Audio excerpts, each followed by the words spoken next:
Welcome to the Glow Getters podcast. My name is Fahey-Ahrndt, and I'm your host. I teach and inspire leaders to step into their productive selves and find their true potential. I'm a passionate creative and scientist with over 8 years of healthcare leadership experience.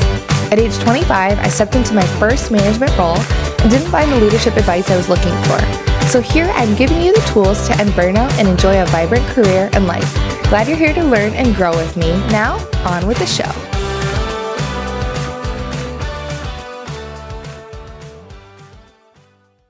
Welcome, my name is Kayla. Thanks for watching. I am a leadership coach and I love to give tips around different leadership topics. So today we're going to be talking about how to survive performance reviews.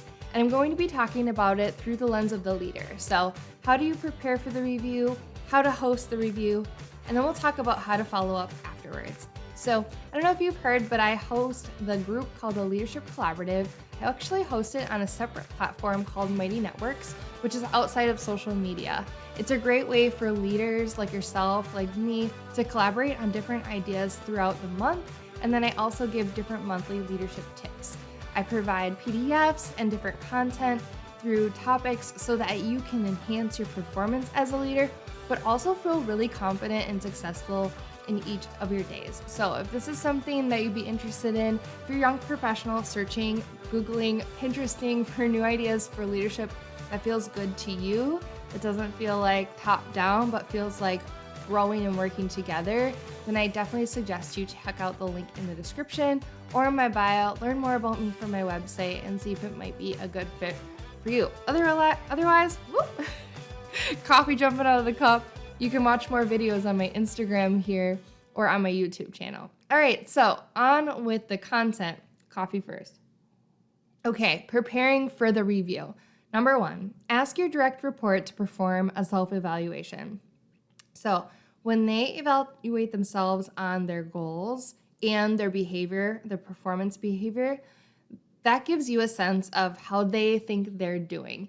It also gives them a chance to reflect and really think about, okay, how would I rate myself on these goals? So you can ask them to write a little paragraph or a couple sentences about their performance, why they think they deserve the rating they got, and then how they would rate themselves. This makes your job so much easier because then you don't have to start from scratch.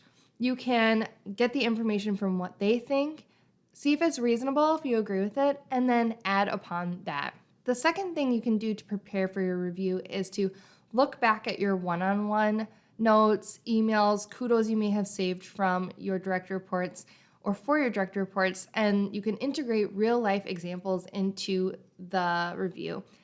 I think that sometimes we've all been there. We got a review where it's very generic, super general. There's nothing specific about us. You know that the leader really didn't take the time to write the review that was specifically for you. I think we all like specific examples that tells us our leader is paying attention, they're watching, that they care.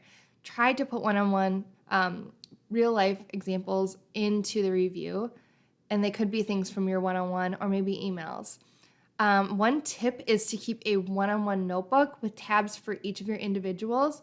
That way, whenever you have a meeting, you open to their section, you write the date on the top of the page, and you can take notes, keep track of action items. And I like to write, improving in this area, stuff like that. It keys me into, remembering the growth that the person has had over the year. The next thing you can do is write the review ahead of time and send the review the day before or the morning of the review for the person. So hear me out. First of all, if you're going to do a really specific review, a thorough job, you're going to need time to write the review. I like to set aside 30 minutes to 1 hour of time on my calendar to do this. And I tend to like to write the review like the day before I'm going to give the review. That gives me a really nice deadline or timeline. So 1 or 2 days before the review, I'll time block half an hour to an hour on my schedule to write it. And then when I'm done, I'll wait to the very end of the day prior to the review, or maybe like the morning of the review, and I'll send it via email ahead of time. Why do I do this? Well, I know that people really like to know how they did, and some people want to prepare and mentally prepare, maybe physically prepare, And it's like peace of mind to get the review. Although you don't want them to have it too much ahead of time because you don't want them to like simmer on it all day, especially if it was bad, if they underperformed. So make sure that you do give time, but perhaps at the end of the day, so they might see it, read it, and then be able to leave and go home. But for the most part, I work with amazing people. Well, all of my people are amazing. I don't have any negative reviews. And so I just like to send ahead of time so that they can get excited for the conversation. All right, so once that's done, now you actually have to host the review. So first thing is, I like to, at the beginning of the review, share the overall performance in one sentence. So sometimes reviews can be long. If folks have 5 goals, maybe a couple personal goals, you would have to talk through all of those, and then usually they get an overall performance rating. And so it's not till you go through everything that you would actually be like, oh, and you exceeded this year, or and you received an average rating, or below. So I like to just say something like, this year you received a performance rating of exceeds based on your overachievements and goals XYZ, and in your continuous demonstration of mentorship or inspiration to others, something like that. Or something like, this year you've received a performance rating of below as you have not met the achievement milestones for goals XYZ. I'd like to use this conversation to continue to discuss how you can improve your performance to meet expectations. So it's just laying it all out there. It's only data, and we can only learn and get better from it. The second thing you can do is then you would go through and review each goal and each statement. So you might have goal number 1 or A, goal A. You would have maybe what they thought how they evaluated themselves. You can reread that.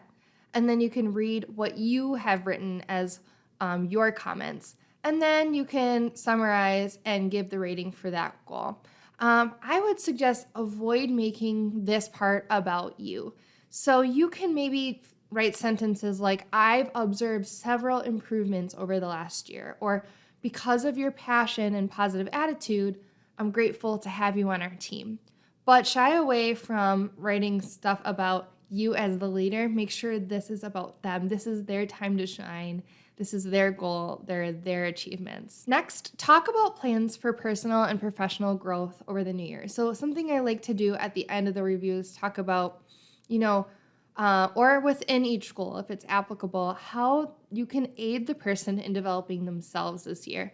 So you can think of opportunities that your organization has for growth and development.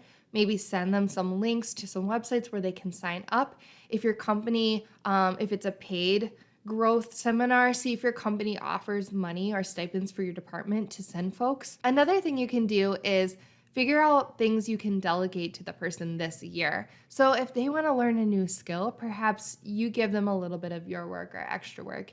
Maybe you want to teach them a new skill and see if they want to shadow you for a day. You can get really creative with this. And the last thing to do in this section is to review ideas for new goals for next year. Sometimes we don't have our organizational performance goals ready to go when we have the performance conversation. So there's not much you can do, but you usually know the direction of the organization. So you can start thinking of what things do we want to continue this year and what things do we want to sunset. And so think about ways you can just start brainstorming. You don't have to have all the answers during the performance conversation. All right, so you had a successful review. People were happy. They didn't cry. Maybe they cried, but you handed them a Kleenex. It's all good. Then after the review, follow up on any action items you set with your people. So do your best to carry the conversation beyond that one meeting. Walk the walk and talk the talk. Schedule follow-up one-on-one meetings with your people if you don't already have them scheduled. So I like to have one-on-ones weekly, bi-weekly, and every other month, depending on which staff member. And so if you figure out what's the proper cadence with your direct report, see how often they want to meet with you to have you to ask questions of. And you can also check out my video on the structure of one-on-ones that I have on YouTube, and actually wrote a blog post about this whole topic. I'll post the link to it in the description and in my bio, and you'll be able to find the structure of hosting a one-on-one video and also my free one-on-one meeting template to figure out what you want those meetings to look like. And then 3, start a new year in your one-on-one notebook with new notes and room for new action items. Nothing feels better than a clean slate and a new notebook. So give yourself a notebook with tabs for each direct report and start the year off super, super productive. Okay, I hope that helps. Like I said, check out the blog post related to this, and I'll have that linked in the description below. Don't forget to check out my Leadership Collaborative if you're wanting more tips. If you're enjoying the tips like this, I go above and beyond in my group, and you'll get additional materials to study and work through things to just improve your performance this year and feel confident and successful every day. All right, guys, give me a like if you've enjoyed this and subscribe if you're watching this on YouTube. All right, have a great day. Bye. All right, that's it for today. Thank you so much for listening to the Glow Getters podcast. If you enjoyed this podcast, please give me a good rating and review. I would so much appreciate all the good feedback you have for me. If you like this content and you want to get some more of it, maybe even see me and watch some videos, you can check out my YouTube channel. Just search Kayla Fahey-Ahrndt and you should be able to find my channel, which I call the Leadership Collaborative, which has tons of great information on leadership and tells you a little bit more about my Leadership Collaborative community that is always enrolling at the end of each month. All right, everyone, thanks so much again. I hope you stay well and safe. Be a light. Talk soon. Bye.